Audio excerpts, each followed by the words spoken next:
नमस्कार दोस्तों, मैं आयुष उपाध्याय आप लोगों के सामने उपस्थित हूँ कुछ साइंस के प्रीवियस ईयर के क्वेश्चंस लेकर। आइए स्टार्ट करते हैं समय न व्यर्थ करते हुए आपके अपने चैनल स्टडी लाइटर पर। जैसे कि पहला क्वेश्चन है, साधारण यंत्र किस व्यक्ति की सहायता करता है?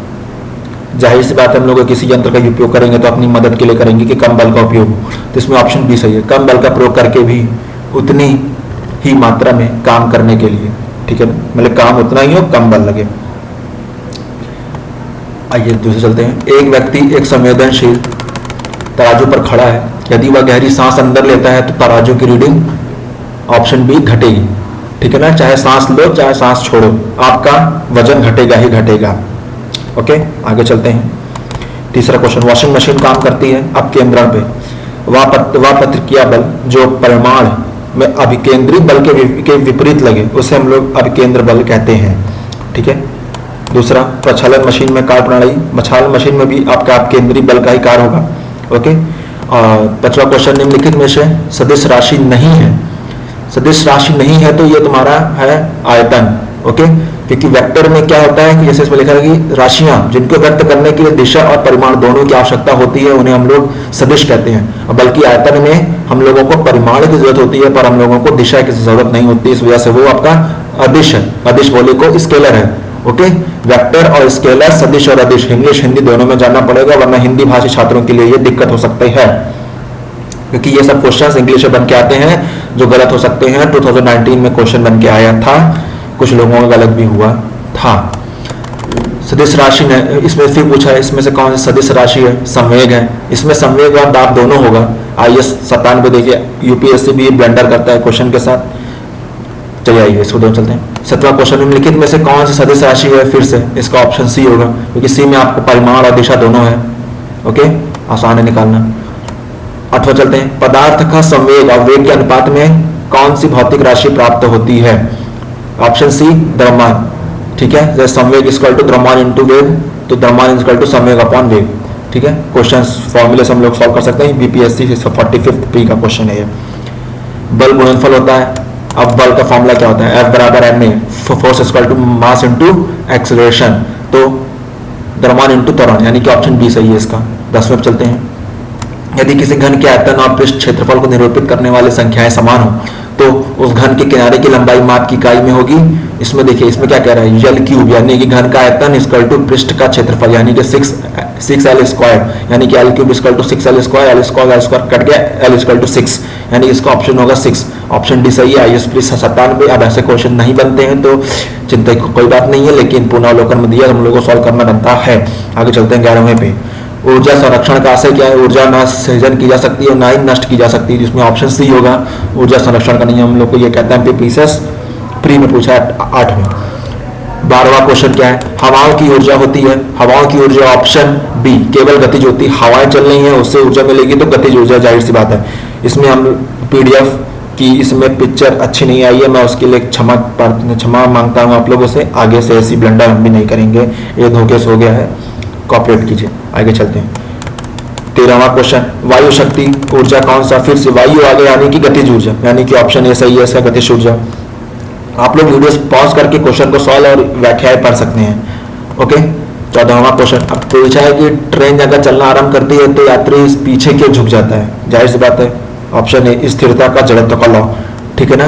अब देखिए इसमें कथन, आइए से क्वेश्चन फिर से। कथन कहता है कि घर्षणहीन पृष्ठ अगर कोई है, कंप्लीटली फ्रिक्शनलेस कोई अगर है और खड़ा व्यक्ति अगर सीटी बजाकर गति करता है तो क्या वो गति कर लेगा? कथन है ये कहता है। आरण यानी कि रीजन, कारण ये कहता है यदि किसी यंत्र पर कोई बाह्य बल क्रियाशील नहीं है तो संवेग परिवर्तित नहीं होता है। बताइए, घर्षणहीन पृष्ठ पर अगर कोई व्यक्ति सीटी बजाकर गति कर सकता है, हाँ या ना, ये बताइए। और इसका कारण क्या हो सकता है कि यंत्र पर कोई बाह्य बल क्रियाशील नहीं करेगा, संवेग परिवर्तन नहीं हो सकता। देखिए इसका आंसर है, आपको बताना ए और आर दोनों सही है, या आर ए के सही व्याख्या करता है, या ए और आर दोनों सही है और आर ए के सही व्याख्या नहीं करता है, या दोनों गलत दोनों सही है। तो इसका ऑप्शन बी सही है इसका, यानी कि इसमें ऑप्शन ए भी सही है और ऑप्शन आर भी सही है, लेकिन आर ए की सही व्याख्या नहीं करता है। इसकी व्याख्या करना बहुत जरूरी है। सड़क पर चलने से हमें आसानी इसलिए होती है क्योंकि पृथ्वी पर उसका सतह खुरदरी होने के कारण घर्षण बल उत्पन्न होता है, बिल्कुल सही।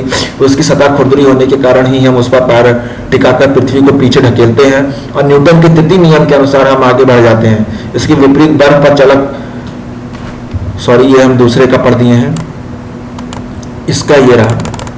घर्षण जो होता है आपका वो हमेशा पृथ्वी पर कोई भी व्यक्ति गति नहीं कर सकता विदाउट घर्षण, ठीक है ना।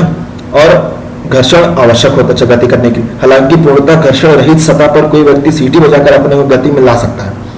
सीटी आप आपने आगे बजाई तो आप पीछे की तरफ आप गति कर सकते हैं, ठीक है ना। तो ये समझाने कहता है, समझा रहा है। और कथन आर इसलिए गलत है, उसको व्याख्या नहीं करते क्योंकि संवेग संरक्षण का सिद्धांत इसमें लागू होता है। ओके, आगे चलते हैं क्वेश्चन 16 पे।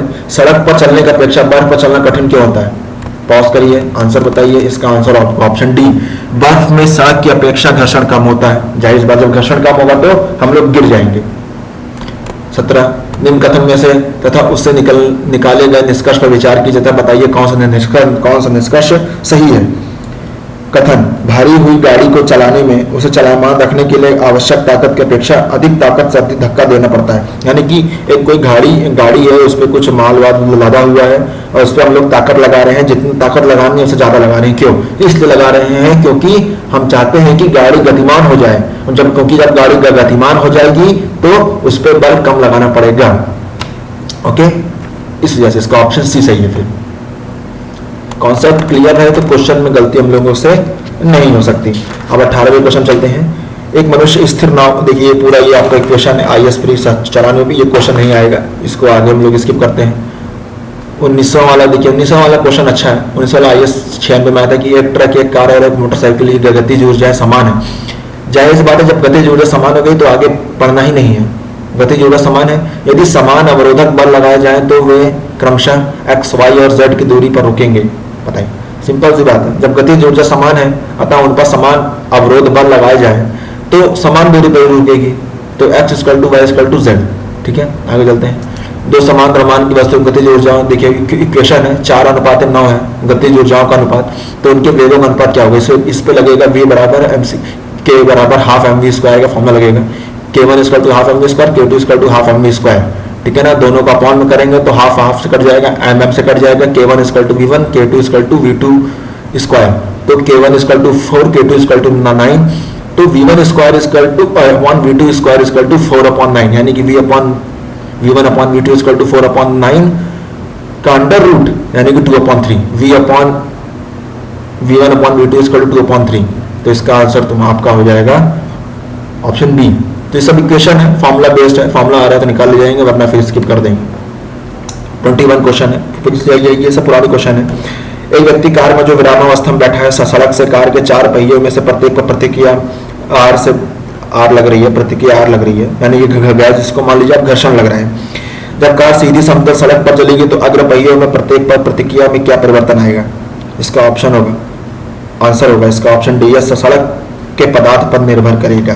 जी सिंपल सी बात है, सड़क का पदार्थ जैसा होगा वैसे हम लोग गाड़ी भी इफेक्ट करेगी, ठीक है ना। 22वां जैसे क्वेश्चन है कि तेल से अंशतः भरा हुआ तेल का एक टैंकर समतल सड़क पर तुरंत से गति करता है तो तेल मुक्त पृष्ठ पर वलयाकार वक्र का आकार लेगा।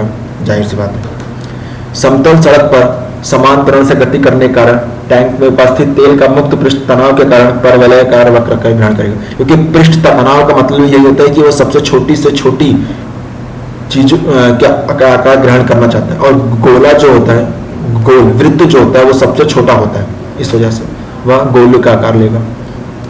23वां क्वेश्चन है, एक तीक्ष्ण वृत्ताकार पथ पर गति हो जाता है 4 पहियों वाला वाहन, इसका ऑप्शन सी होगा। 2 और 3 दोनों सही है। ओके, पॉज करके देख लीजिए। और ये आपका क्वेश्चन, आपका ये त्वरण ज्ञात करने का सही सूत्र क्या है? जैसे सूत्र फॉर्मूला होता है V = U + AT, तो A = V - U/T। Okay friends, तो ये आपके कुछ क्वेश्चंस थे साइंस के यांत्रिकी चैप्टर से, तो हम लोग इसको आगे बढ़ाते रहेंगे। तो अभी के लिए इतना ही। Thank you very much for discussion. Have a nice day. This is Ayushka signing off. Peace out दोस्तों।